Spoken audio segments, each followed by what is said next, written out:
하나님이 여기 계시다라는 제목으로 하나님의 말씀을 전달하겠습니다. 2차 세계대전 당시 젊은 청년들이 군대를 입대하던 시절에 나이 든 사람들이 젊은 청년들을 위로하기 위해서 자원봉사를 하며 차와 간식을 나눠주고 있었습니다.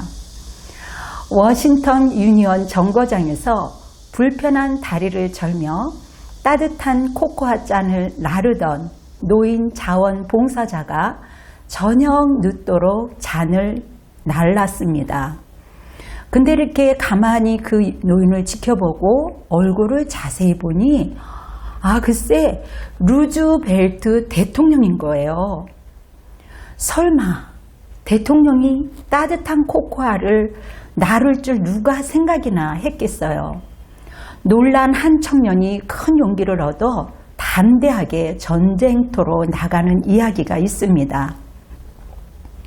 오늘 본문에는 이보다 더 엄청난 성김이 나옵니다. 바로 창조자, 만왕의 왕, 전지전능하신 하나님께서 가장 천한 종에게 하는 발을 씻기는 일을 하고 있는 것입니다. 예수님이 허리에 이 수건을 두르고 제자들의 발을 씻어주신 이야기는 언제 읽어도 감동적입니다. 그 높고 크신 하나님의 독생자이신 예수님이 친히 허리에 이 수건을 두르시고는 제자들의 발을 일일이 씻겨 주셨습니다. 먼지 묻고 상처난 그 냄새나는 더러워진 그 발을 어떻게 씻어 주실 수 있었을까요? 이를 통해 예수님은 스스로 낮아져 다른 사람을 섬기는 일이 매우 중요하다라는 것을 가르쳐 주셨습니다. 예수님은 우리의 주인이시지만 언제나 종과 같이 섬기려고 애쓰셨습니다. 예수님께서 제자들의 발을 씻기신 후에 자리에 앉아 제자들에게 말씀을 하셨습니다. 내가 지금까지 너희들에게 행한 것을 알고 있지? 너희들이 나를 향해 선생이요 또는 주라고 말했지. 그 말 다 맞다. 너희 말이 다 옳아. 알다시피 내가 너희들에게 본을 보여주기 위해 너희들이 발을 씻어준 것은 너희들도 서로 우애 있고 서로 존중하고 남에게 내놓기 힘들고 또 부끄러운 것들을 서로 보완해 주라는 거야. 서로 사랑하고 섬기라는 거지. 내가 너희에게 본을 보였던 것처럼 섬겨야 한다. 이것은 예수님이 죽으시기 전 끝까지 사랑하시는 자기 사람들에게 자기의 사랑을 세족의 상징 행위로 보여주십니다. 누구의 발을 씻는 것은 그 당시에 노예가 하는 일이었습니다. 예수님의 제자 섬기심은 제자들이 서로 섬길 수 있도록 하며 또 서로를 섬겨야 한다는 사명을 줍니다. 요한복음 13장 34절 말씀을 함께 봅시다. 새 계명을 너희에게 주노니 서로 사랑하라. 내가 너희를 사랑한 것 같이 너희도 서로 사랑하라. 너희가 서로 사랑하면 이로써 모든 사람이 너희가 내 제자인 줄 알리라. 할렐루야. 오늘날 우리는 이웃을 섬기고 도우려는 마음을 얼마나 갖고 있을까요? 혹 남에게 인정받고 대접을 받으려고만 하지는 않는가요? 주님의 본을 따라야 합니다. 비록 작지만 우리의 손길을 필요로 하고 울고 있는 이웃들이 많이 있습니다. 종의 자세로 그들을 사랑하고 겸손히 도울 때 주님을 본받는 것입니다. 그렇습니다. 주님께서 우리에게 이렇게 행하게 하시는 이유는 우리를 곤란하게 만드는 것이 아니지요. 그것은 오히려 우리에게 복을 주시려는 이유입니다. 요한복음 13장 17절에 너희가 이것을 알고 행하면 복이 있으리라. 너희가 축복을 받을 것이다. 도대체 무슨 복을 받으라는 것일까요? 몇 가지 부분에서 섬기는 자가 받을 축복에 대하여 우리가 묵상해 봅시다. 첫째, 예수님의 진정한 제자가 될 수 있습니다. 너희가 나를 선생이라 또는 주라 하니 너희 말이 옳아. 너희도 행하게 하려 하여 본을 보였노라. 너희가 이것을 알고 행하면 복이 있으리라. 사랑하는 성도 여러분, 주님의 본을 따라야 한다는 것입니다. 종이 주인보다 크지 못하고 보냄을 받은 자가 보낸 자보다 크지 못하나니 이것을 알고 행해야 한다는 것입니다. 진정으로 예수의 제자는 예수의 말씀대로 행하는 사람입니다. 예수님의 섬김의 본을 따라야 한다는 것이지요. 그 사랑의 행위를 따라야 한다는 것입니다. 주님이 진정한 선생이라면, 진정한 주님이라면 우리도 섬겨야 합니다. 사랑으로 섬겨야 하는 거죠. 요한복음 13장 34절에 새 계명을 너희에게 주노니 서로 사랑하라. 내가 너희를 사랑한 것 같이 너희도 서로 사랑하라. 너희가 서로 사랑하면 이로써 모든 사람이 너희가 내 제자인 줄 알리라. 할렐루야. 그렇습니다. 우리가 섬길 때 세상이 우리를 진정으로 섬기는 자로 바라본다는 것이지요. 이로써 너희가 서로 사랑하면 이로써 모든 사람이 너희가 내 제자인 줄 알리라. 예전에 우리나라에서 아주 저명한 어떤 목사님이 방언을 해야 구원을 받는다고 해서 난리가 난 적이 있었습니다. 성령의 은사를 받으면 더 분명히 확실하게 구원을 받는 게 아니냐는 논리였죠. 그런데 방언 못하는 장로교 목사님들이 벌떼처럼 일어나서 비판하고 이단이라고 난리가 났습니다. 그러나 예수님은 전혀 다른 확실한 길을 말씀하십니다. 서로 사랑하고 섬기는 일, 너희가 서로 사랑하면 이로써 모든 사람이 너희가 내 제자인 줄 알리라. 여러분, 물질의 축복을 받아야 제자가 되는 것일까요? 저는 제가 아는 장로님이 교회를 정말 잘 섬기시는 것을 보았습니다. 그런데 그 목사님이, 그 장로님이죠, 사업을 실패하는 바람에 망하게 되었습니다. 결국 교회에서 인정을 못 받게 된 거죠.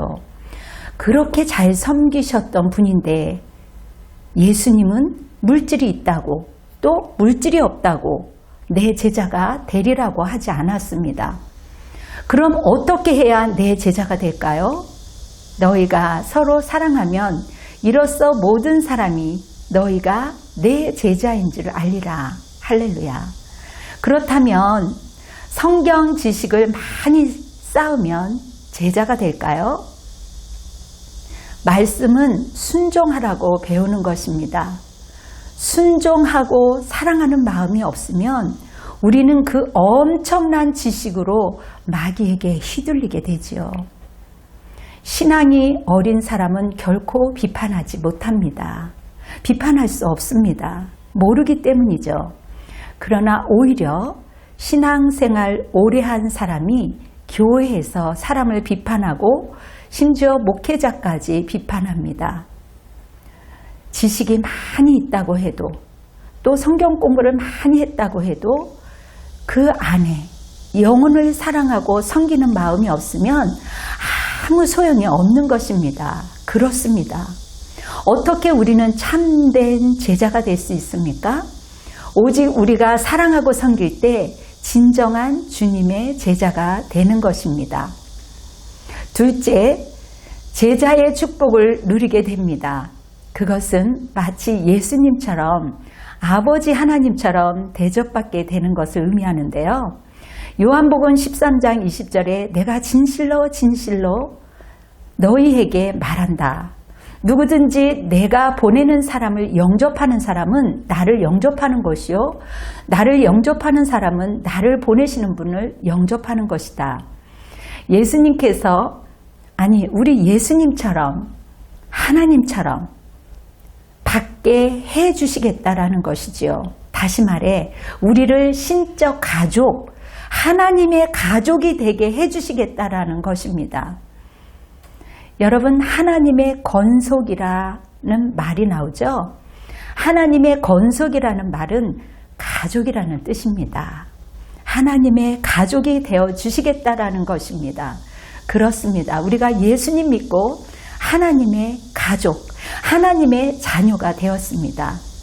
영접하는 자, 그 이름을 믿는 자들에게는 하나님의 권세를 주셨으니, 그런데 왜 하나님의 자녀답게 느끼지 못할까요? 그것은 하나님의 자녀로 살지 않기 때문입니다. 그래서 하나님의 자녀로 대우받는 감동을 전혀 못 받고 사는 것은 아닐까요? 신부는 하나님의 자녀인데 하나님의 자녀로 못 사는 것이죠. 고아로 입양된 아이에게 예쁜 방을 보여주면서 이제부터는 우리는 가족이야 하고 하룻밤을 지냈습니다. 이 아이가 테이블에 우유가 가득 담은 우유 한 잔을 보고 있는 거예요. 너 먹으라고 따라 놓은 거야. 그런데도 우유를 지켜 쳐다보는 거예요. 왜 안 마시니? 도대체 어디까지 마셔야 하나요? 여기는 어디까지 먹어야 하는지 표시가 안 되었으니 못 마시고 있던 것입니다. 그래서 그 아이에게 다 내 거야. 아니 너 거야 라고 말해 주었습니다. 이제부터 다 너 거야. 그 아이는 방긋 웃으면서 그제서야 자유롭게 마시고 누릴 수 있게 된 것입니다. 우리도 이 아이처럼 신부는 하나님의 자녀인데 하나님의 자녀로서의 특권을 못 누리는 경우가 있습니다. 우리가 예수님의 본을 따라 진정으로 섬길 때 우리는 하나님의 가족이 될 놀라운 축복을 누리게 될 것입니다. 우리 사랑하는 하나님처럼 예수님처럼 대우받는다고 항상 높임을 받는다는 것은 아닙니다. 왜냐하면 우리 예수님도 핍박을 받으셨기 때문입니다.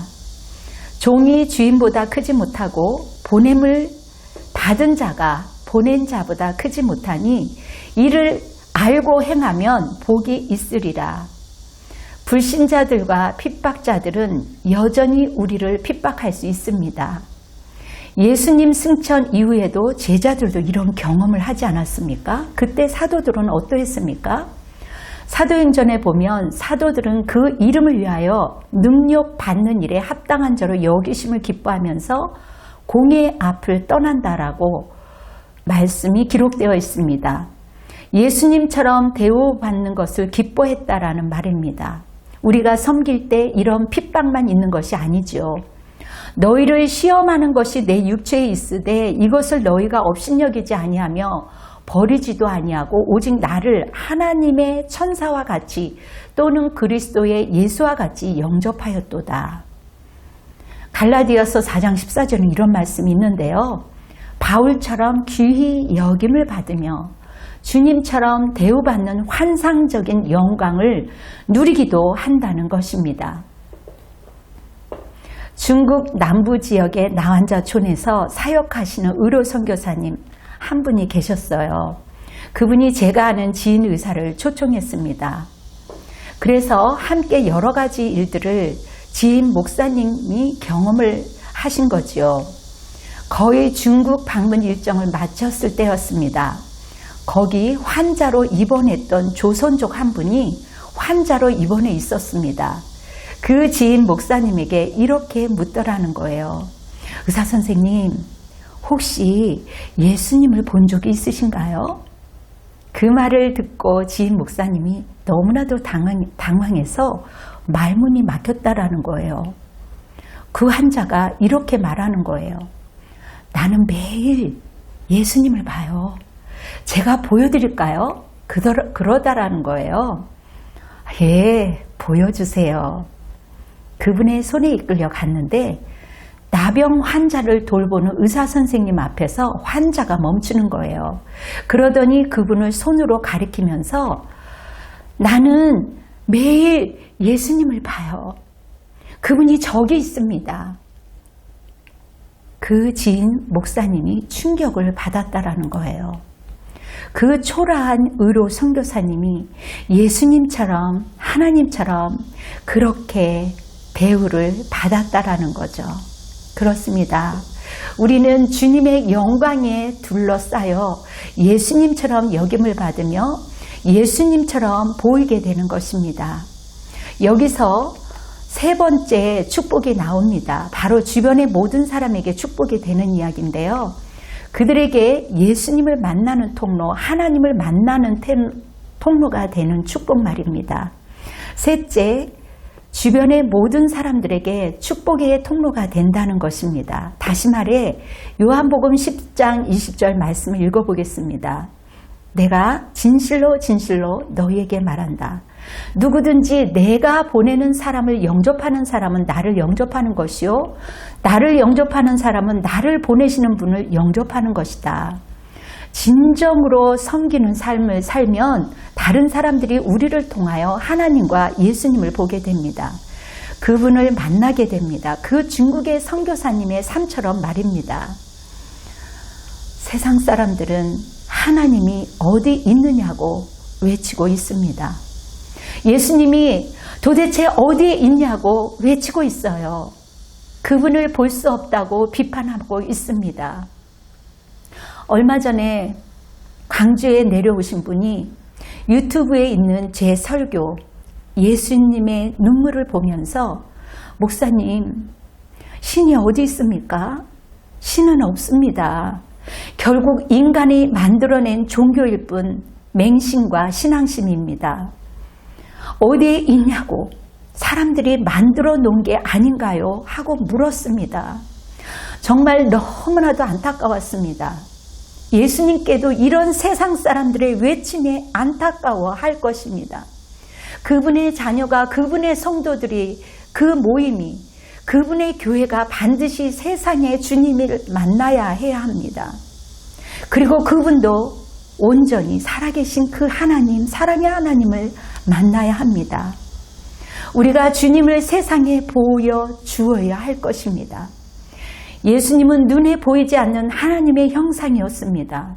그분은 하나님을 이 땅에 펼치신 것이지요. 말씀이 육신이 되어 우리 가운데 거하심에 우리가 그의 영광을 보니 아버지의 독생자의 영광이요 은혜의 진리가 충만하더라. 할렐루야. 그렇다면 우리도 주님을 보이는 그리스도의 몸이 되어야 합니다. 왜냐고요? 그는 몸인 교회의 머리이시며 또 우리 자신은 교회이며 교회는 그의 몸이니 만물을 충만하게 하시는 의의 충만함이기 때문이죠. 그렇습니다. 우리가 섬길 때 우리는 제자로서의 사명을 제대로 감당할 수 있게 되는 것이지요. 세상에 수많은 사람들이 고통과 절망을 겪으며 하나님이 어디 있느냐고 눈물을 흘리며 호소하고 있습니다. 이제 우리는 일어나서 그들의 눈물을 닦고 또 치유와 소망과 사랑이신 예수 그리스도를 이 땅에 펼쳐야 합니다. 우리가 서로 사랑하고 섬길 때 이런 놀라운 역사가 일어날 줄 믿습니다. 예수님께서는 제자들의 발을 씻기시면서 우리들도 섬겨야 함을 가르치셨습니다. 우리도 이 땅을 사랑으로 섬기며 전진합시다. 그럴 때 우리는 주님의 제자가 될 것이며 제자가 얻는 축복을 누리게 될 것이며 그리고 우리 모든 사람에게 축복의 통로가 될 것입니다. 이 세상이 우리를 보며 하나님이 여기 계시다. 예수님이 여기 계시다. 그래서 세상 사람들이 이렇게 외치도록 합시다. 하나님이 여기 계시다. 예수님이 여기 계시다. 아멘. 다 같이 기도로 예배를 마무리하겠습니다. 사랑의 하나님, 우리는 주님의 진정한 제자가 되기를 원합니다. 서로를 사랑하게 하옵소서. 이제는 우리 주 예수 그리스도의 은혜와 한량없는 하나님의 사랑과 성령님의 역사하심이 분당 주신교회 성도들 머리 위에, 온라인 가족들 머리 위에, 또 위정자와 또 이 나라를 사랑하는 대통령 머리 위에 열방 위에 지금으로부터 영원토록 함께 할지어다. 아멘. 주님께 영광의 박수로 올려드리겠습니다. 여러분 사랑합니다. 힘내세요.